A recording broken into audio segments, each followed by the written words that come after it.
рахмат. Алмаз Акунжанович, мен bir орчундуу маселеге да көңүлүңүздөрдү бургум келет да, дүйнөдө болуп жаткан окуялар,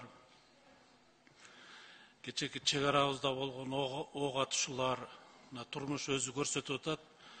Биз армияга өзгөчө көңүл бурушубузду.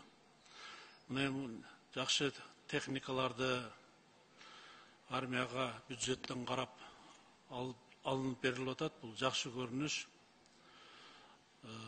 Бирок ошол эле мезгилде мына Кудай буюрса жакында 2023 жылга бюджетти карайбыз. Ошондо мына чек арачылардын, аскер кызматкерлеринин, милиция кызматкерлеринин ушул айлык акыларын биз дагы көтөрүп беришибиз керек да. Ушуга бюджетти карап атканда бир сунушуңуздарды айтып, көбөйтүп алып кетсеңиздер, мына комитетте дагы карап, мына палатада дагы ушуну карап, айлык акыларын дагы көтөрүп бербесек болбойт. Себеби мына көрүп атасыздар, өмүрүн тобокелге салып, ошол жерде чек арачылар, аскер кызматкерлери, милиция кызматкерлери түнү күнү ушу элдин коопсуздугун карап кызмат кылып атышат да. Алардын сөзсүз айлыктарын биз көтөрүп беришибиз керек.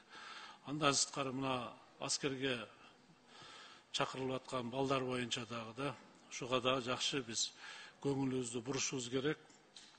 Мен дагы айтайын, мына союз мезгилинде бардык ушул 18-ге чыккан балдар армиядан кимдин баласы болбосун бардык армияга барат эле.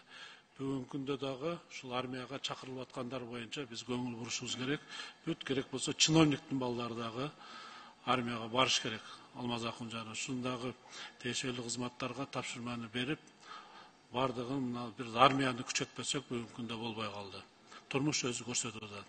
Мына мен деле былтыр баламы ошол Баткенге чек арага барып, мына кызмат өтөп келди да.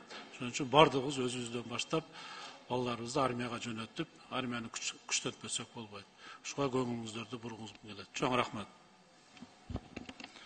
Кийинки сөз